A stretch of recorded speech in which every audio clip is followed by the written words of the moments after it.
The online advertising market sucks and no one is talking about it. In this video I'll explain why. Anyone who tried to do online advertising lately might have noticed that the results were not what they imagined. With the exception of a few niches that nobody will tell you about, most people will find that when it comes to their business, the costs are pretty high and the profit margins are often low. Sometimes the profit margins are even negative and the business model doesn't even seem viable.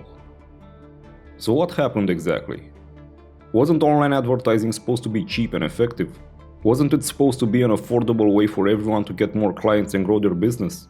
Wasn't it touted as the holy grail of advertising because of its performance compared to traditional channels? Yes, all of those things were true 10 or 15 years ago. In the last decade, things changed.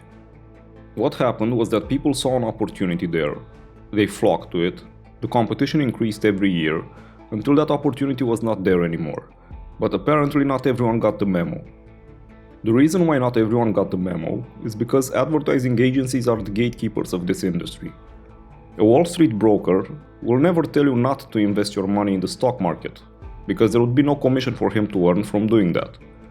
Similarly, an advertising agency will never tell you not to spend money on advertising, because there's no financial incentive in doing that. When you also take into account that most people and most advertising agencies don't know how to create ads that generate sales, and they don't know how to spend the budget efficiently, what you get is an online advertising market that is bloated and expensive, where you can barely make a profit. Now don't get me wrong, I'm not advocating that you shouldn't do advertising, because that would be business suicide. What I'm advocating for is doing efficient advertising so you don't feed this bubble. I already addressed some of these things in my last two videos. I highly recommend watching them because in this one I want to address something that I didn't mention before. Something that can affect your business in a more significant manner. There's a reason why this video is titled The War of Attrition on Small Businesses. Because that's exactly what we'll explore next. Whether this war of attrition is intentional or is just a consequence of the market is not important. What's important is for you to be aware that this is real, because otherwise you can't fix a problem if you don't even know it exists.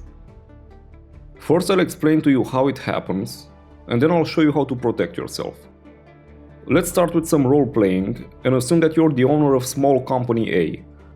As the owner of small company A, you need to promote this business to get some clients. Before doing anything else, first you need to understand some KPIs. KPIs stand for Key Performance Indicators. It's the stuff that you're going to measure to see if you're on the right track. There are dozens of KPIs, but I'll show only the ones that are strictly necessary for this exercise. You can pause the video here and glance at them. You don't need to memorize them, because I'll keep them on screen, and the examples that I'll use to illustrate them will be pretty easy to understand. Now let's say that your small company A sells fridges. Most people don't need more than one fridge, so this means that on average you'll be selling one fridge per customer. Assuming that a fridge sells for $600, this means that your average order value is obviously $600. Let's also assume that your profit margin on a fridge is $100. The value of these numbers doesn't really matter anyway. I'm just using these ones because it's easier to do math with them. You can substitute them with the numbers that apply to your own business and the outcome will be the same. Now we'll take this $100 of profit and use it as reference. Remember that you don't get that $100 if you don't make the sale, but you can't make the sale if you don't advertise. What you'll be doing is taking a fraction of that $100 and use it to do advertising so you can generate the sale. You'll probably say to yourself something along the lines of, I'm willing to spend up to $50 to generate a sale that brings me $100 in profit. This way, for every dollar I spend, I will get back $2. I can invest $10,000 or $20,000 and get back double. I can then scale this up until the market is saturated with fridges. It's like a money-making machine, basically. This all sounds good in theory, and most people think this is the way to scale a business. But let's see what happens in practice. We'll need to backtrack a bit and start from those $50 that you're willing to spend to generate a sale. This is your desired cost per acquisition. It doesn't mean that it's the real cost per acquisition though. At this point it's just wishful thinking. Now let's say that your conversion rate is 1%. This means that 1 out of 100 people who visit your site will buy a fridge from you. So you need to pay for 100 clicks to generate a sale. Since we already established that you're willing to spend only $50 for one sale, and that sale requires 100 clicks, this means that one click shouldn't cost you more than 50 cents. As long as you can get clicks for 50 cents, you're on the right track. When you try to do that in the real world though, you'll find out that a click won't cost you 50 cents. But it's okay, you'll say. I'll compromise even more and I'll spend 75 cents. That's still a decent profit. Guess what? It won't cost 75 cents either. 90 cents? Nope. Most likely it'll cost more than $1. Yes, you heard that right. That click will cost you more than $1. But this doesn't make any sense, you'll say. It can't cost more than $1 because that would mean that you're losing money by selling these fridges. You're spending more on advertising than you can get back in profit from the sale. Also, it doesn't make sense because the online advertising market is like an auction house. Someone has to actually bid more than $1 for that click for it to cost this much. Who the hell can afford to bid this much and lose money, and most importantly, why would they do that? Enter Big Company B. Big Company B wants to fuck you. It wants to fuck you not because it is evil, but because it benefits from doing that. It benefits from not losing market share to you, it benefits from having less competition, thus giving the consumers less options, which in turn allows them to control the price better. It benefits from paying less for clicks, because there aren't so many people competing with them for those clicks. It benefits in multiple ways that basically boil down to money. Now Big Company B has 3 ways to fuck you. The first way in which it can fuck you involves simply outbidding you until you go out of business. That $1 click that is unprofitable for you, it's also unprofitable for the people that run Company B, but they can afford to pay it because they can last longer than you and can take the short-term loss. Once you're out of business, they can bid whatever they want for that click because there's nobody else to tell them otherwise. While I've seen this tactic used often in the real world, I must say that it's a rather inelegant move and somewhat inefficient. This doesn't mean that you shouldn't be afraid of it or underestimate it just because of its simplicity.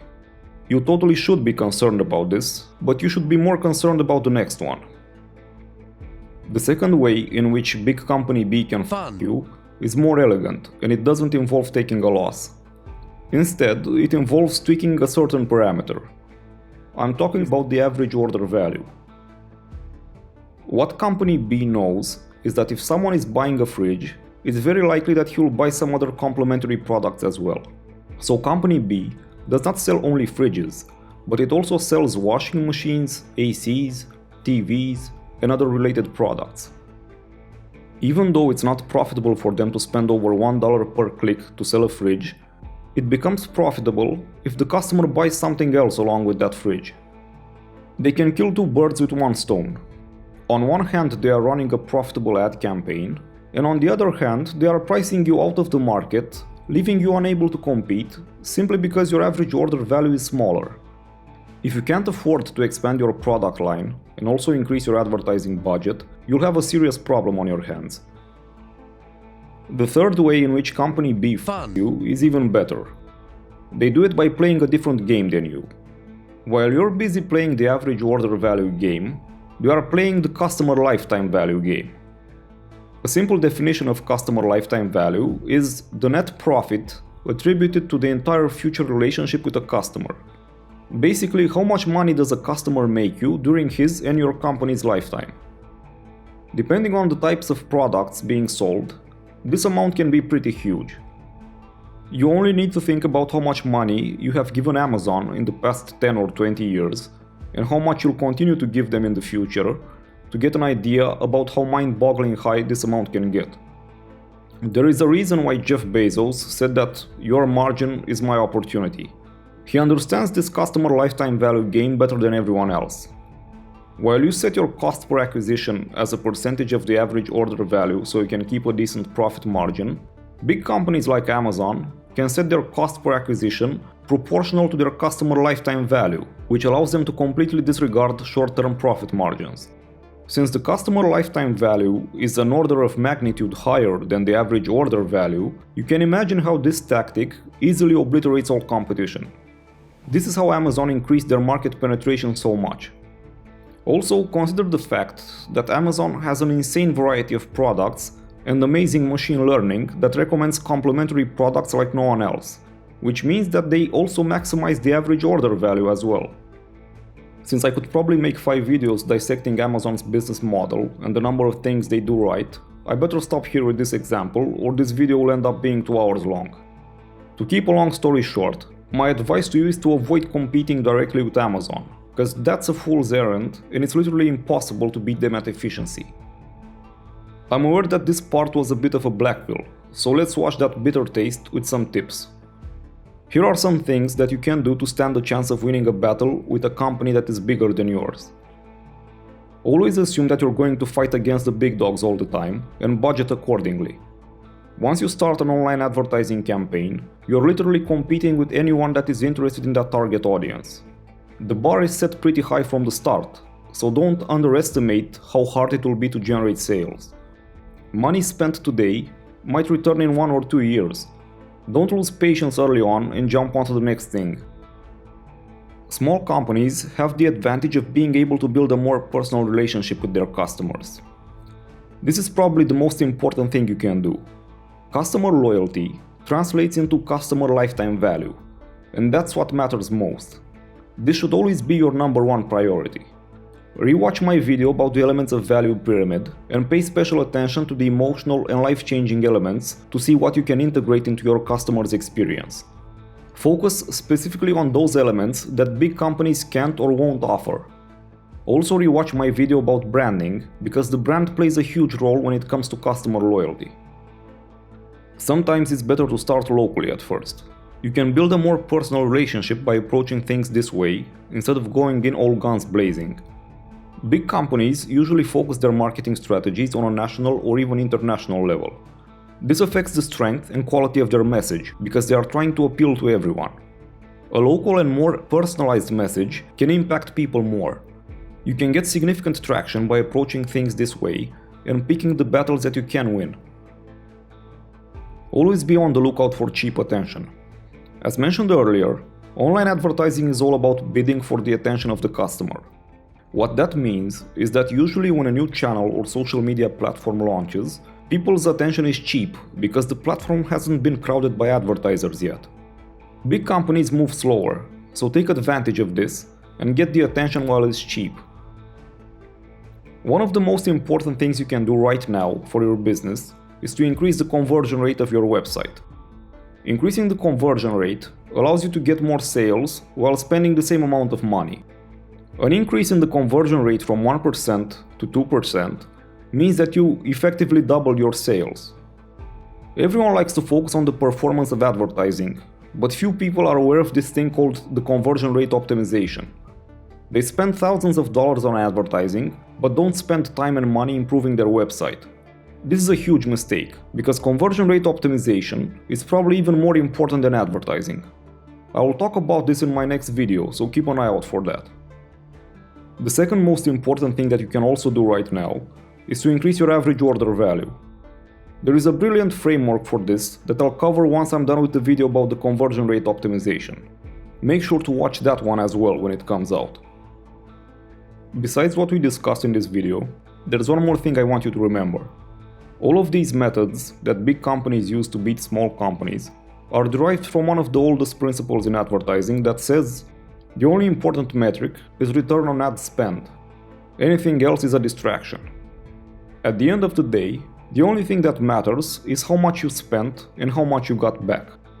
These big companies are trying to maximize their return on ad spend, but they are doing it in different ways and at different time scales.